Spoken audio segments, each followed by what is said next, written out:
हर हर महादेव भक्तों। अगर आप भी शिवजी जी को प्रसन्न करने के लिए शिवलिंग पर नियमित रूप से जल अर्पित करते हैं तो आपको जल चढ़ाने का सही तरीका ज़रूर जान लेना चाहिए। और अब तो सावन शुरू हो रहा है, मात्र 2 दिन शेष रह गए हैं। ऐसे में आपको शिवलिंग पर जल चढ़ाने का तरीका जान लेना चाहिए, तभी आपकी पूजा पूर्ण तरीके से सफल होगी। शास्त्रों में पूजा पाठ के कुछ विशेष नियम बनाए गए, जैसे पूजा के दौरान हमेशा सिर ढककर खड़े हों, सुहागिन स्त्रियां 16 श्रृंगार करें, कभी भी अखंडित अक्षत यानी कि टूटे हुए चावल भगवान को ना चढ़ाएं, गणेश जी और शिव जी को भूल कर भी तुलसी दल ना चढ़ाएं। ऐसे ही कुछ नियम शिवलिंग के पूजन से भी जुड़े हुए हैं, जिसमें शिवलिंग पर जल अर्पित करने का तरीका मुख्य माना जाता है। कहा जाता है कि शिव कृपा पाने के लिए पूरे नियम से शिवलिंग पर जल अर्पित करना चाहिए, क्योंकि जल धारा भगवान शिव को अत्यंत प्रिय है और नियम से इसे शिवलिंग पर चढ़ाने से भक्तों की सारी मनोकामनाएं पूर्ण होती हैं। आप पूरे सावन मात्र पूरे मन से 1 लोटा जल चढ़ाइए तो भोलेनाथ की कृपा आप पर जरूर बरसेगी। किस दिशा की ओर चढ़ाएं जल? हमेशा जब भी शिवलिंग पर आप जल चढ़ाएं तो आपको ध्यान में रखना चाहिए कि कभी भी पूर्व दिशा की ओर मुंह करके जल ना चढ़ाएं।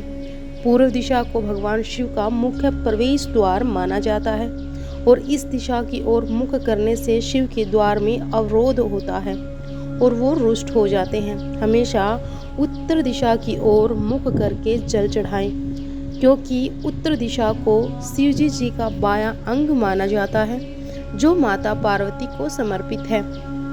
और इस दिशा की ओर मुख करके जल अर्पित करने से भगवान शिव और माता पार्वती की कृपा दृष्टि प्राप्त होती है। कौन से पात्र से अर्पित करें जल? शिवलिंग पर जल अर्पित करते समय सबसे ज़्यादा ध्यान में रखने वाली बात यह है कि आप किस पात्र से जल अर्पित करें। जल चढ़ाने के लिए सबसे अच्छे पात्र तांबे, चांदी और कांसे के माने जाते हैं। भूल कर भी स्टील के पात्र से शिवलिंग पर जल नहीं चढ़ाना चाहिए, इससे शिवजी जी रुष्ट हो जाते हैं। सर्वोत्तम पात्र तांबे का है, इसीलिए इसी पात्र से जल चढ़ाना उत्तम होता है। लेकिन भूल कर भी तांबे के पात्र से शिव जी को दूध ना चढ़ाएं, क्योंकि तांबे में दूध विष के समान बन जाता है। तांबे से केवल सिंपल पानी ही हम शिवजी जी को अर्पण कर सकते हैं। तेजी से ना चढ़ाएं जल। कभी भी शिवलिंग पर तेज धारा से जल नहीं चढ़ाना चाहिए। शास्त्रों में भी बताया गया है कि शिवजी जी को जल धारा अत्यंत प्रिय है, इसीलिए जल चढ़ाते समय ध्यान रखें कि जल के पात्र से धार बनाते हुए धीरे धीरे से शिवलिंग पर जल अर्पित करना चाहिए। पतली धार शिवलिंग पर चढ़ाने से भगवान शिव की विशेष कृपा दृष्टि भक्त पर होती है। बैठकर चढ़ाएं जल। हमेशा शिवलिंग पर जल अर्पित करते समय ध्यान रखें कि बैठकर ही जल अर्पित करें। अगर मंदिर में खड़े होने के लिए ही जगह है, बैठने के लिए जगह नहीं है, तो वो मजबूरी है। अगर आप घर पर अभिषेक करते हैं शिवलिंग का तो बैठकर ही करें। यहाँ तक कि रुद्र अभिषेक करते समय भी खड़े नहीं होना चाहिए। पुराणों के अनुसार खड़े होकर शिवलिंग पर जल चढ़ाने से यह शिव जी को समर्पित नहीं होता है और इसका पुण्य भी प्राप्त आपको नहीं होता है। जब भी आप जल चढ़ाएं तो बैठकर ही चढ़ाएं। शंख से ना चढ़ाएं शिवलिंग पर जल। कभी भी शिवलिंग पर शंख से जल नहीं चढ़ाना चाहिए। ऐसा करने से शिव कृपा प्राप्त नहीं होती है। शिव पुराण के अनुसार शिव जी ने शंखचूड़ नाम के दैत्य का वध किया था। ऐसा माना जाता है कि शंख उसी दैत्य की हड्डियों से बने होते हैं, इसीलिए शिवलिंग पर शंख से जल नहीं चढ़ाना चाहिए।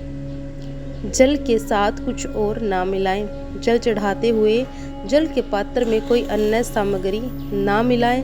कोई भी सामग्री जैसे पुष्प, अक्षत या रोली जल में मिलाने से उनकी पवित्रता खत्म हो जाती है। इसीलिए भगवान शिव की कृपा दृष्टि पाने के लिए हमेशा जल को अकेले ही चढ़ाना चाहिए। अगर कुछ भी चीज़ आप मिलाकर चढ़ा रहे हैं तो उसके बाद भी आपको स्वच्छ जल से शिवलिंग को नहलाना चाहिए। अगर आप भी शिवलिंग पर जल अर्पित करते हैं तो भगवान शिव की कृपा पाने के लिए आपको यहाँ बताई गई सभी बातों को ध्यान में रखना चाहिए और उन्हें अपनाना भी चाहिए, उनको लागू भी करना चाहिए। जब आप जल चढ़ाते हैं तभी आप पर भोलेनाथ की कृपा होगी।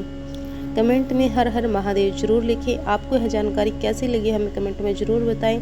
वीडियो को जितना हो सके शेयर करें, लाइक करें और चैनल को सब्सक्राइब करें। हर हर महादेव।